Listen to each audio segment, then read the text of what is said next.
હવામાન નિષ્ણાંત અંબાલા પટેલે મોટી આગાહી કરી રાજ્યમાં 9 થી 12 ઓગસ્ટ દરમિયાન વરસાદની આગાહી કરવામાં આવી। આગામી 72 કલાકમાં હળવાથી ભારે વરસાદની આગાહી છે।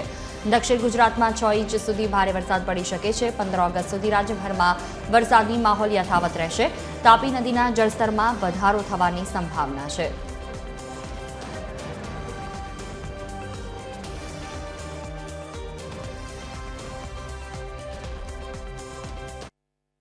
આગામી સમયમાં ઓગસ્ટ માસમાં બે ગ્રહણોના કારણે હવામાનમાં વૈશ્વિક પલટો આવવાની શક્યતા રહે।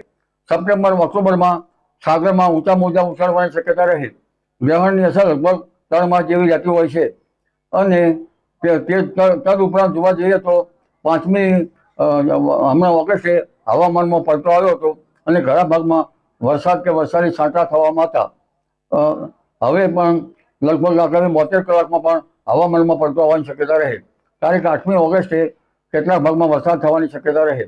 તારીખ 9, 10 અને 11 ઓગસ્ટમાં વરસાદનું પ્રમાણ વધે। ઉત્તર ગુજરાતના ભાગોમાં વરસાદ થવાની શક્યતા રહે અને કેટલાક ભાગોમાં 3 ઇંચ કે તેથી વધુ વરસાદ થવાની શક્યતા રહે। પાટણ, સમી, હારીજના ભાગમાં વરસાદ થવાની શક્યતા રહે। બનાસકાંઠાના ભાગમાં વાવ થરાદના ભાગમાં વરસાદ થવાની શક્યતા રહે। અન્ય ભાગમાં વરસાદ થવાની શક્યતા રહે। સાબરકાંઠાના ભાગમાં વરસાદ થવાની શક્યતા રહે। અરવલ્લીના ભાગમાં વરસાદ થવાની શક્યતા રહે।